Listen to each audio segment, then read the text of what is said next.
Today's special forces are elite fighters, highly skilled soldiers who operate dangerously close to the enemy. But are the tactics and weapons of these battlefield experts a product of the modern era, or did they exist in the ancient world? Were ancient special forces far more advanced than anyone thought? The Marines with a mission to save a metropolis. The jungle weapon that turned the tide of war. The canine force of the Roman army. The sharpest sword ever forged. And body armor astonishingly made of silk and offering protection in battle. Discovering the mysteries of the ancient special forces.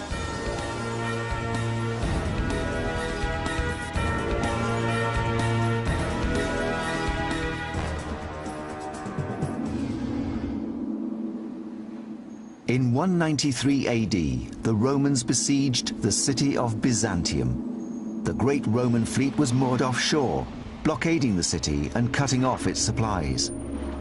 Then one day, as if sailed by ghosts, the entire fleet moved towards the shore and closer to the enemy's territory. The sails were down and no one was rowing. What was happening?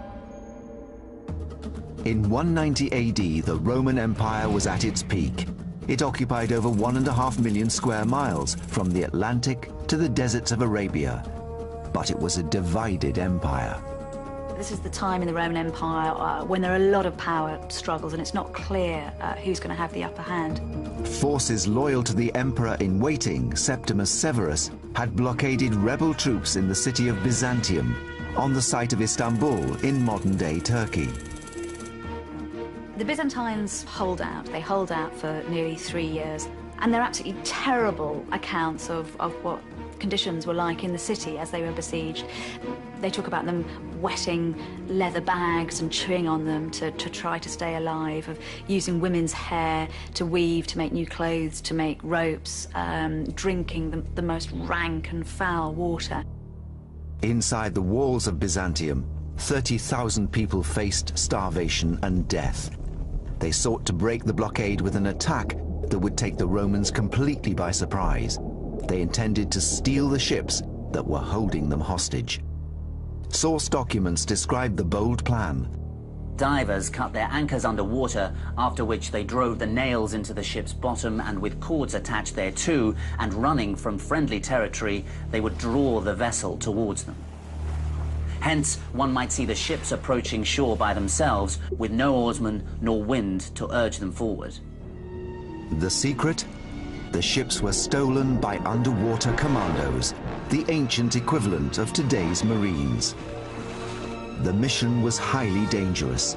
The warship was the most expensive and technologically advanced weapon system in the entire ancient world.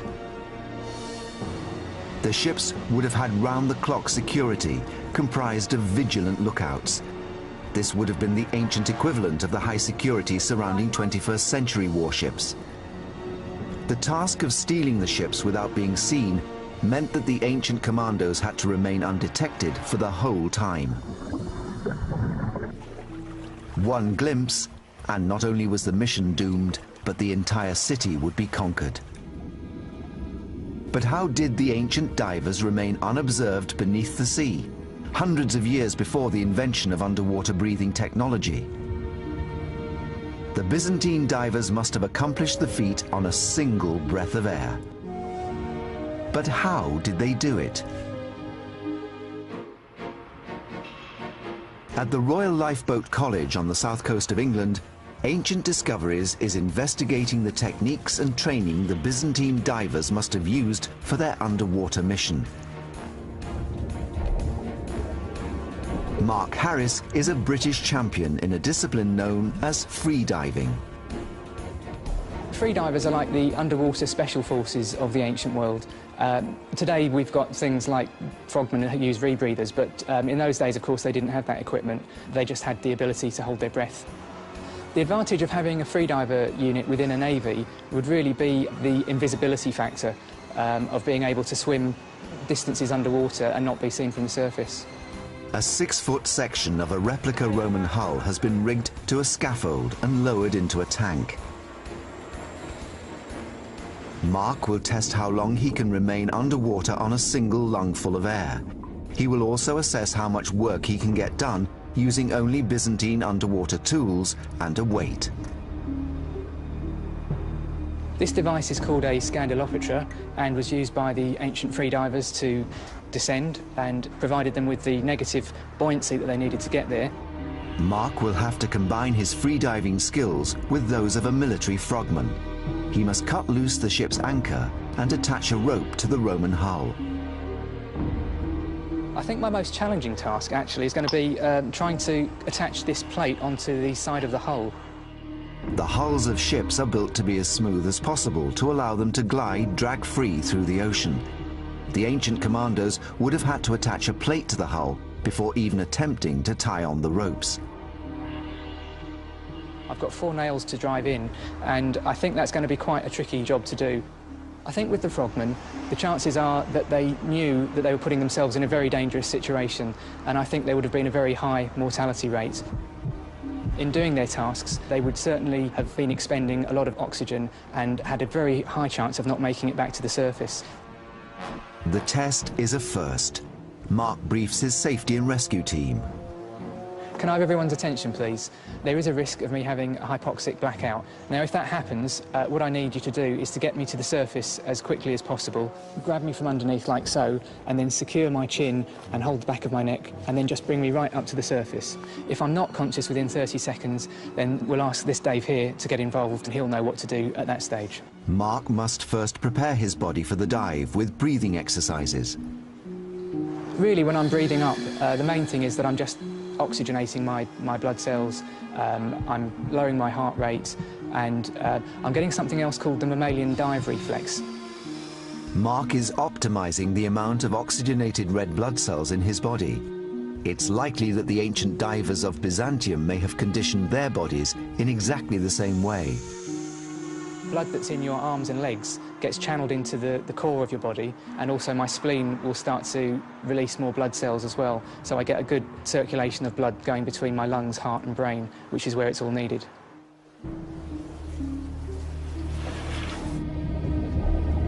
Mark's first task is to cut the rope holding the ship's anchor.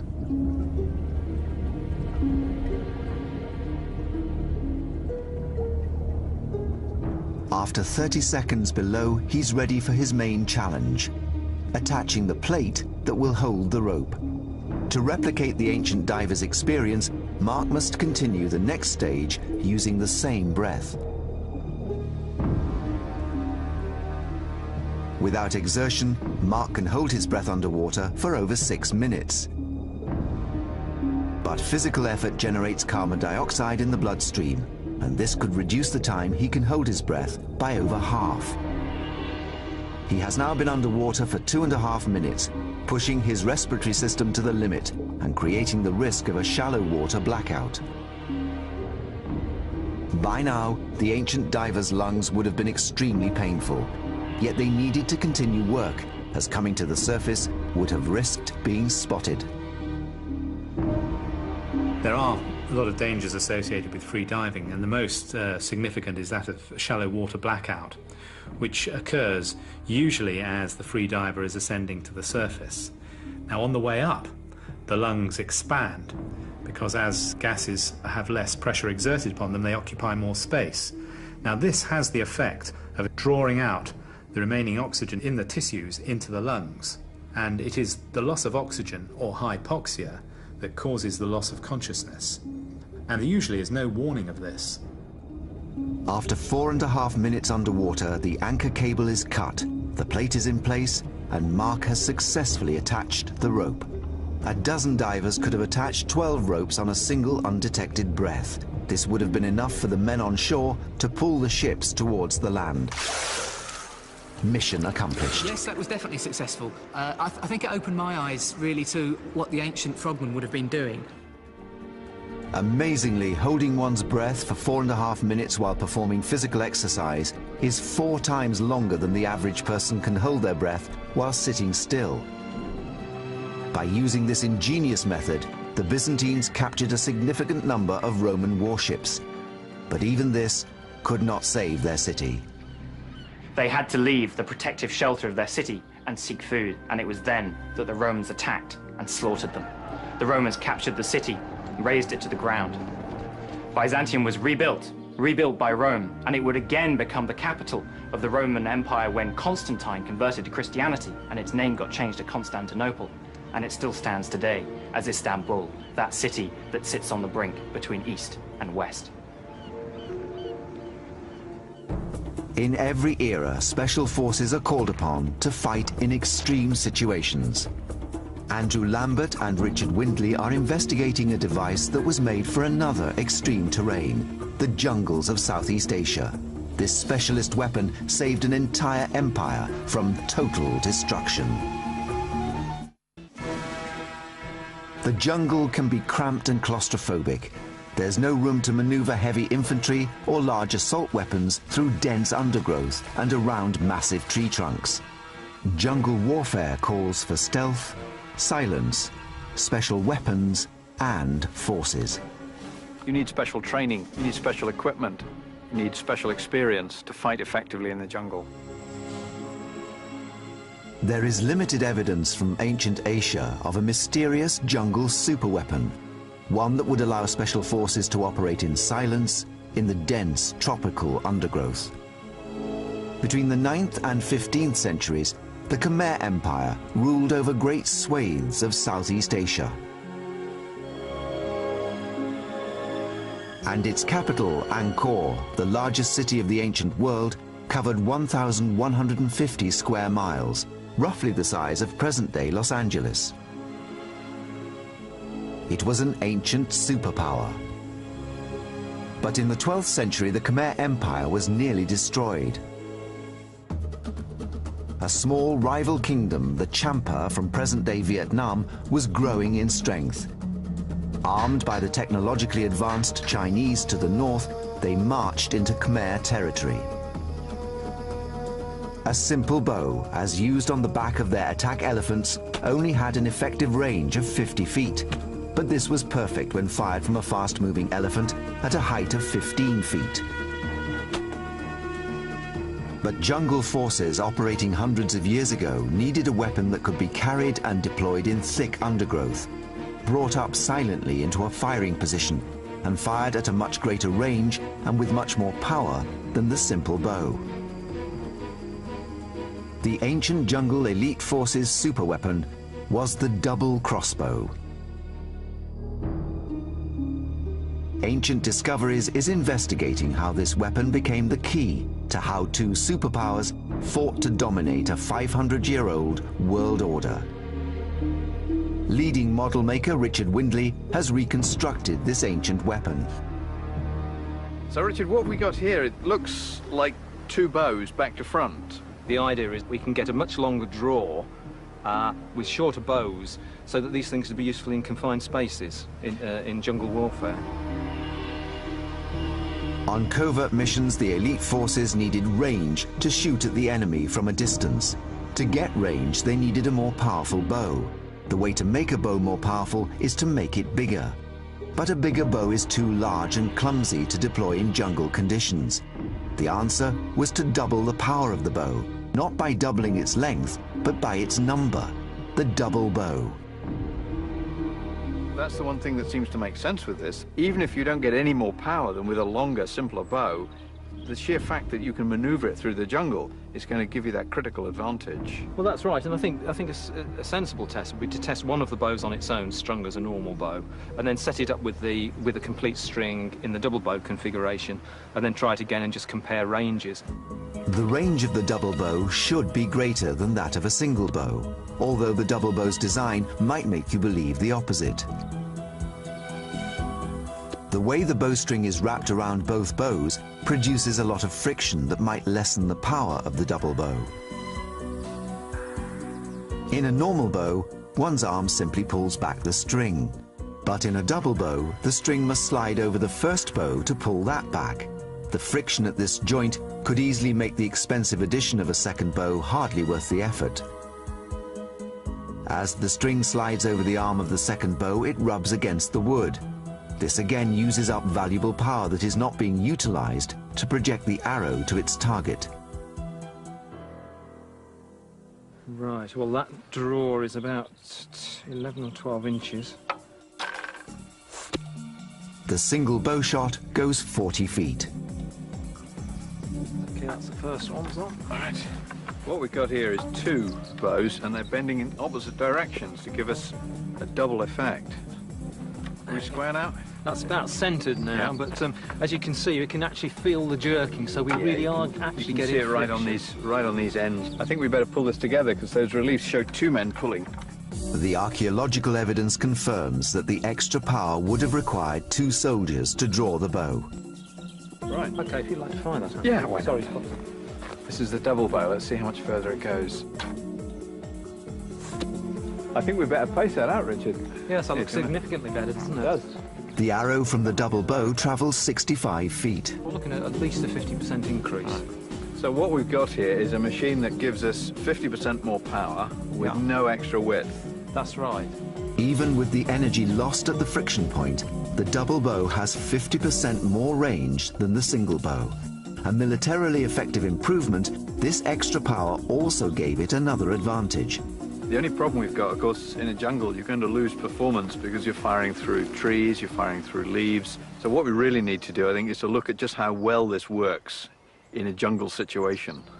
The dense foliage that the Khmer and Champa were fighting in produced obstacles between the weapon and the target, barriers that could slow down the arrow and render it less effective.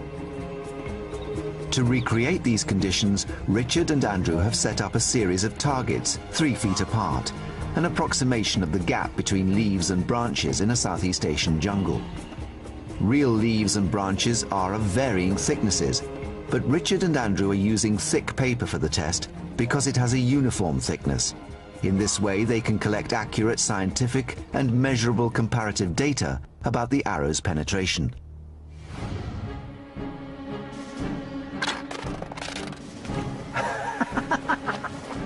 That was fantastic. The ripples we went through. That was brilliant. We've just gone through all 7 of them, straight through and out the other side with almost no loss of power. So, as a jungle fighting weapon, this really does work. It's going to cut through leaves, it's going to hit the target at the other end. So, good idea. To everyone's surprise, the bolt flies through every layer with insignificant loss of power. The tests have revealed why the double bow was so effective in the jungle. It achieved 50% more power and range than a single bow, without any addition to its length. It was silent. It could punch through leaves, and it could send its deadly arrow into a distant enemy target in a similar way to modern elite snipers operating in jungles today. With the new Chinese technology, the Champas gained a tactical advantage. They fought all the way into the Khmer capital and killed their king. But the mystery deepens. In spite of this elite weapon, we know the Khmer Empire defeated the Champa uprisings and thrived for another 200 years. Did the double bow have a beatable weakness, a mechanical flaw? The Khmer are one of the more intangible, tantalizing mysteries of history. This is a people who haven't left us any great written record. They've left us visuals, they've left us some enormous temple buildings with elaborate carved images on. These ancient temple reliefs at Angkor Thom depict the Khmer and Champa forces going into battle. They hold the secret. And on those temple stelae, we see some very interesting things. They changed their weapons technology during the building of the temples, during the war. And one of the things they introduce is a double bow. This suggests that the Khmer beat the Champa with their own weapon. What we know is that the Chinese sent this technology to the Champa, but Champa deserters carried it to the Khmer. And the Khmer then made a point of celebrating this technology on their temple walls and celebrating the fact that it was Champa deserters who'd brought it over. The Khmer obtained enemy technology and turned it against the Champa, and so saved their empire.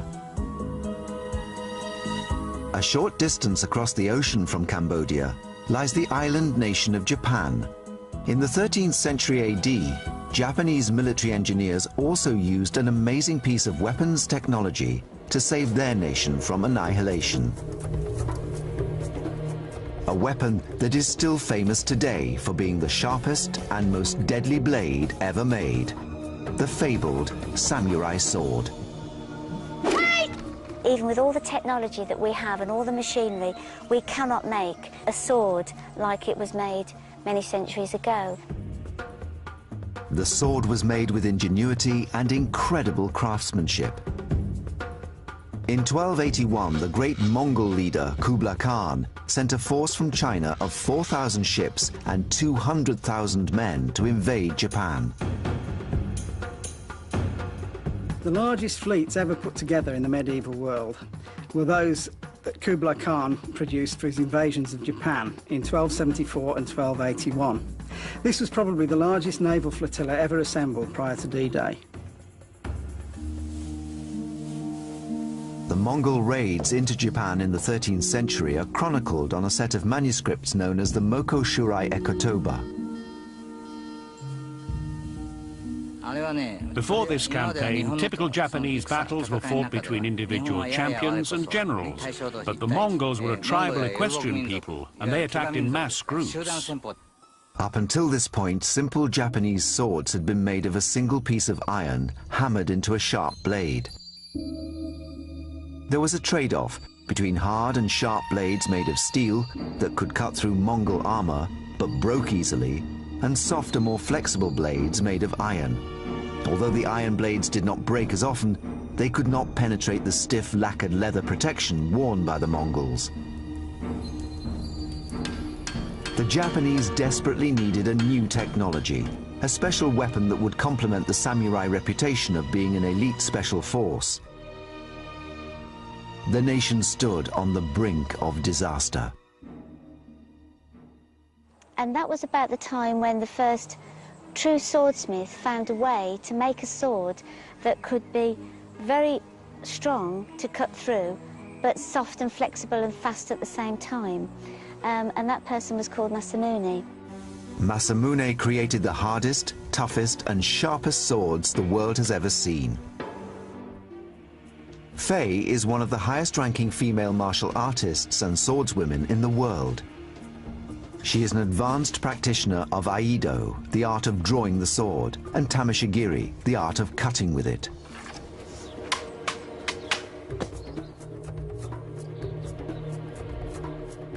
But how did the great swordsmith Masamune manage to create such a deadly weapon? His genius was in combining the properties of hard and sharp with tough and flexible. The fabulous thing about Japanese swords is the way in which they combine iron and steel together. The steel is important because it's the hardenable component. You can get a great deal of hardness on that edge, but if you harden too much, then the sword will become brittle. What was Masamune's secret? How did he combine these metals to create the greatest sword the world has ever known? David Starley of the Royal Armouries in Leeds has been examining a cross-section of an ancient samurai sword under the microscope. The cross-sections we've looked at, we've seen a piece of steel that's been wrapped around the outside and just hardened purely on the cutting edge. The sword has clearly been quenched very effectively to give hardnesses equivalent to a modern razor. The iron is impossible to over-harden, therefore the blade remains tough, as well as having the hard cutting edge. The secret was in the tempering, heating a metal and then cooling it. Tempering defines whether ferrous metal becomes iron or steel. Blades were covered with a lost secret formula of clays and charcoals of differing thicknesses, thinner at the sharp end and thicker at the spine.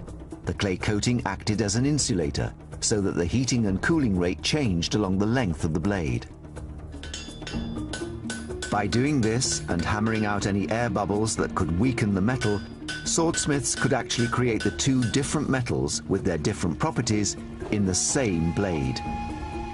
It was this stroke of genius that created the incredible samurai sword, the elite special weapon that allowed the samurai to repel the Mongol invaders. The sword would go on to define their status as an elite force for the next 300 years and became the most legendary and deadly sword in the history of warfare. But the secrets of some ancient weapons can remain a mystery, even today. In ancient Rome, there's evidence that the army used dogs in war. But what was their training and how were they deployed? Ancient Discoveries is investigating the secrets of how elite Roman units might have unleashed their dogs of war.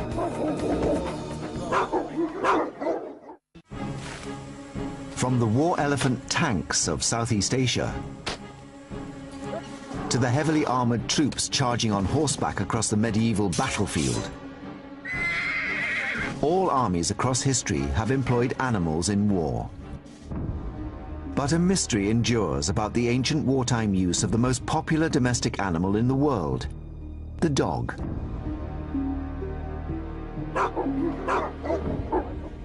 The canine tooth of a fully grown mastiff can reach up to 2 inches long. It's one of the oldest breeds of dog in the world, weighing up to 60 pounds. This makes such a dog an ideal special forces weapon. In 1513, Henry VIII of England made a presentation of 400 mastiffs to Philip, the King of Spain. And we know that Philip, the King of Spain, used those mastiffs en masse. Can you imagine a pack of 400 snarling mastiffs going at the enemy? He used them at the Battle of Valencia, and they drove the French mastiffs from the field. So we've got 2 armies using mastiffs. Extraordinary. But what of the Roman dog units? One of the most frustrating things about trying to look at dogs in the Roman military is the Romans just haven't written enough down for us. And the Romans, they write everything down. We know so many details about life in the Roman army, but not much about how they use dogs. We know they did use dogs, there's reference to dogs, and there are certainly images of dogs, and there are images of dogs in battle, but they don't tell us how. But on the column of Marcus Aurelius in Rome, there are clues as to how the Romans used military dogs. Marcus Aurelius was one of Rome's greatest emperors. He won several military campaigns against the barbarian tribes on Rome's northern borders, but was also a great philosopher whose writings are still studied today. He ruled between 161 and 180 AD. The column was commissioned to celebrate his achievements. There is one scene from the Marcus Aurelius column of this, emperor, which shows 2 dogs together near military figures, including the emperor and so on. According to 17th century accounts describing the column, it illustrated an extraordinary tactic used in battle by Roman dog units. The dogs would be unleashed, and just as they arrived at the front rank of the enemy, Roman archers would let fly their arrows. It's a controversial theory. So that as the enemy lifted their shields to defend themselves against the arrow storm, then the dogs would come in and seize their legs. I don't think I've ever heard such implausible, ridiculous nonsense in my life. It just doesn't begin to be a possibility. The risk of your own dog being hit by the arrow storm if it was just a few feet short, it doesn't begin to make sense. So that doesn't help us. Unfortunately, in the course of preservation and restoration of the column since the 17th century, these scenes have been erased, so Ancient Discoveries cannot verify this evidence. Since we don't know the answers, we need to go to Italy ourselves. Mike Loades has traveled to Rome to investigate the last remaining breeds of this ancient dog. Dogs like these could have been bred by Roman military dog handlers.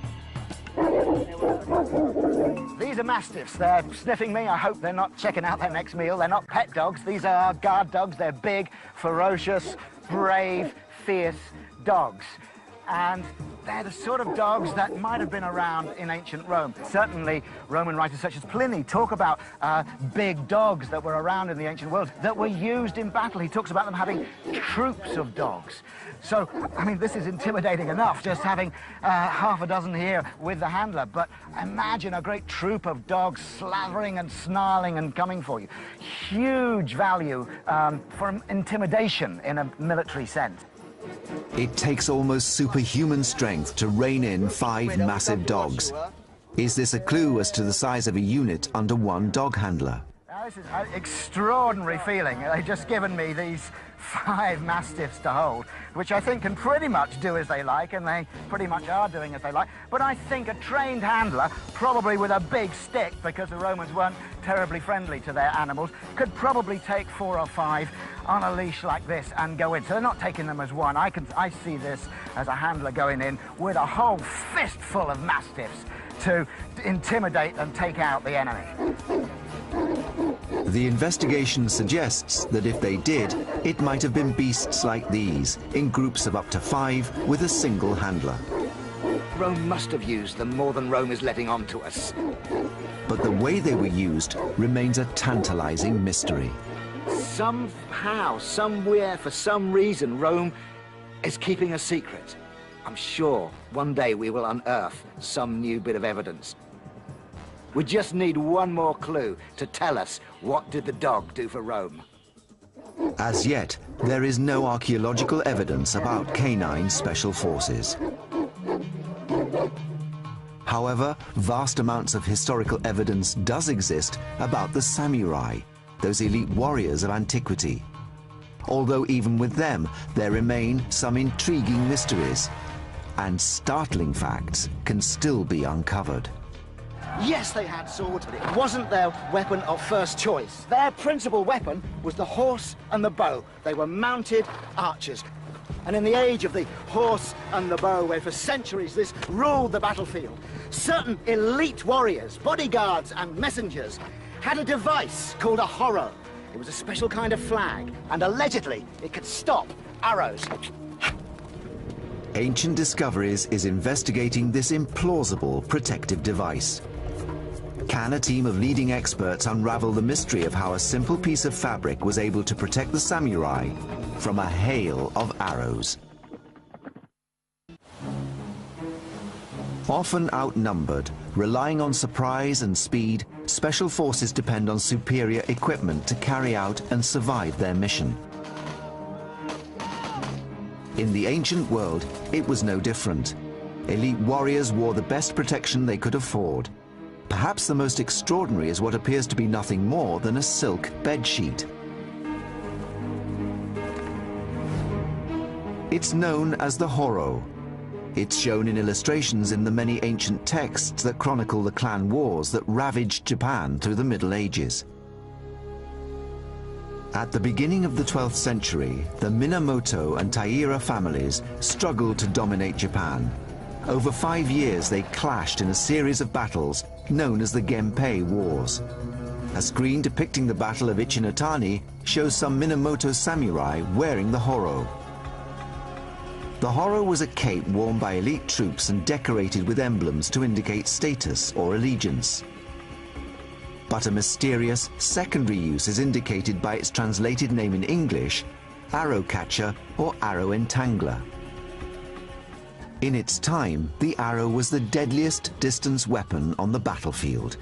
The elaborate dress of commanders and elite troops made them distinctive targets. In terms of sort of application, arrows and bullets fill the same niche in warfare. But in terms of the sort of materials that you might use to stop them, they're slightly different.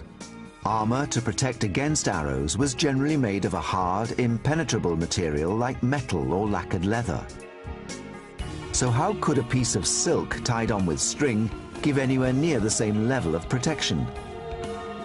3D analyst James Dean is investigating the physics of how a simple piece of cloth might stop a deadly arrow moving at over 80 miles per hour. And as the samurai is riding along, this layer of silk is billowing out behind him. And if we look at the fine structure of the silk, we can see that it's very fine weave, which has 2 advantages. One, it's a very soft material, which means that the material will envelop the arrow. And secondly, it means that it's the tight weave prevents air getting through it. So it means that when we try and move it, it's creating a lot of drag and it's trying to resist that movement. And if we go back to the wider view, we can see what happens when we release an arrow into the structure. And if it goes in there, then as soon as we make contact here, we can see that the fabric is deforming and it's completely enveloped the arrow. And instead of just the tip of the arrow creating a very sharp contact point, here we can see that there's lots of points of contact. The material is completely wrapped around the head of the arrow, and the shaft and flights are also causing drag. And this means that the arrow and all of its kinetic energy are now trying to drag the material along with it. And by the time we get close to the rider, we can see that the kinetic energy is completely dissipated and the arrow falls to the ground before it's made contact. But did the masters of the battlefield trust their lives to this theory? So, Richard, let's see what you've done with this. Aha! That looks like a Horo to me, but I don't think that would work. This is like a lampshade. That material is so taut. Yeah, well, we think this is the last version of it in its sort of ceremonial form. So that's imitating the billow when you're standing in a parade static. And this one's cotton? This one's cotton.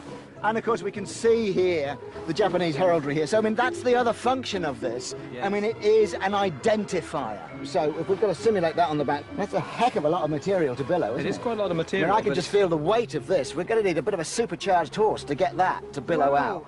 But there are translations that I've read that say cotton, but others that say silk. The silk one's a very different beast altogether. Much lighter. Oh, Guy, this is more akin to sort of modern or 20th century parachute silk. It needs very little air movement for that. Oh, look at that. There we go. There. Samurai airbags. That's what we need. That's fantastic. I can see it functioning. What I can't really see is I can't see it stopping an arrow. What do you think? Well, one wouldn't think that that would have any resistance to an arrow. It doesn't seem very likely, does it? It doesn't. Well, I think the first thing to do is to test it, and I think not on me, so wind machines, what's occurring to me.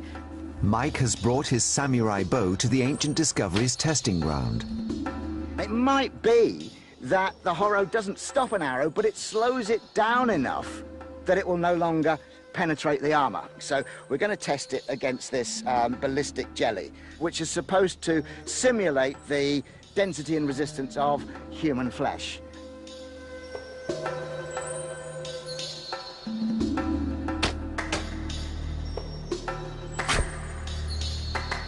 at this. That really does seem to have gone in quite... Oh, look at that. Really quite a long way. So that's a killing wound. Let's see if the Horo will save my life. Silk is a famously light and strong material, but can it stop an arrow flying at 80 miles per hour? Testing his archery skills, Mike is surprised to discover an unanticipated feature of a Horo billowing in the breeze. But if you look at it now, it's sort of dancing. And especially with the mon, that's the heraldry on the back, is dancing about. So what would be a good aiming point for an archer is now confusing him considerably. That's actually very difficult to aim at.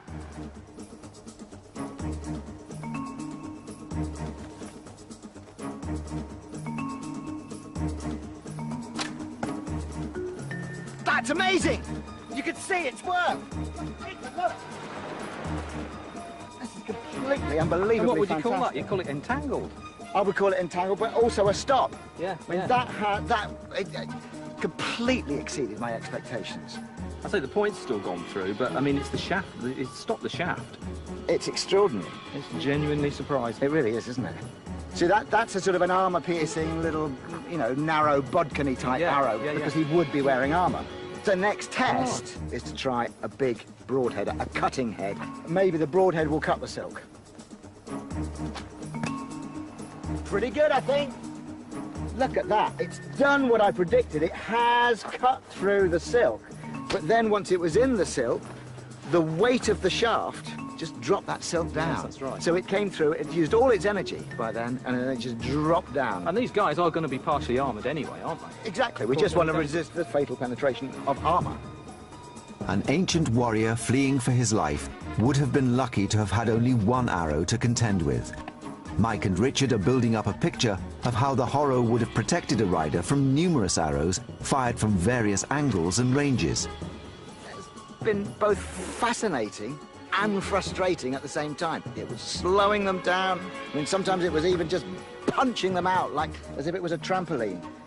And yet there were others that did get through, and they went right through, completely defeated it, and hit this with a great smack. The Horo in Mike and Richard's test successfully deflected 70% of the arrows fired at it. Mike feels this is an acceptable success rate for such a light and mobile protection, and good enough for him to test it in person. He will replicate the experience of a samurai warrior 700 years ago, on horseback, being chased by a cavalry archer. It's going to be interesting. I've never heard of anyone ever trying this experiment before. It may work, it may not. It's a piece of material. It should, to me, the arrow should defeat it. But the Japanese had it for a long time. That gives an idea it has an effect. To ensure the safety of the horse, the arrows have been blunted.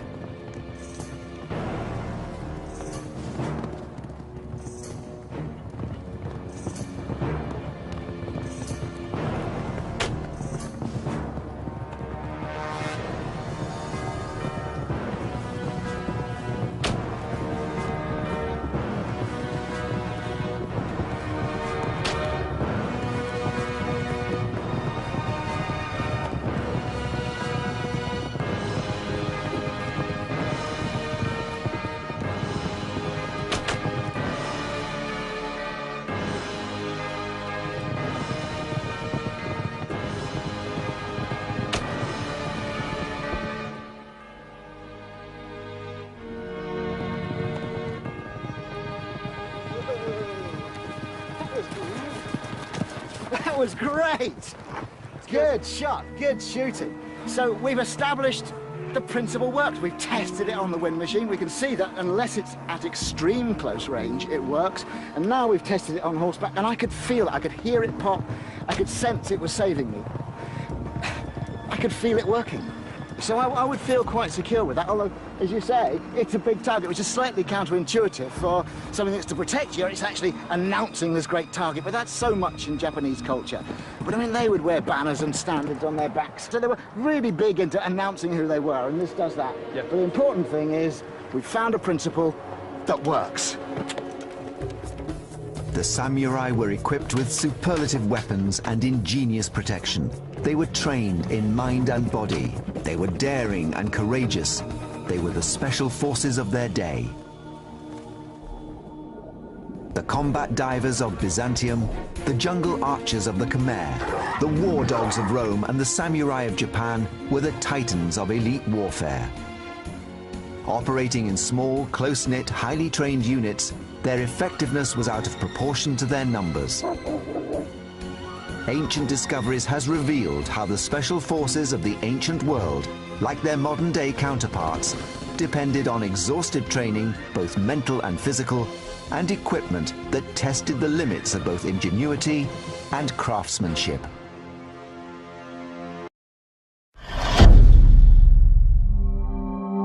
Thank you for watching The Amazing TV. Don't forget to subscribe.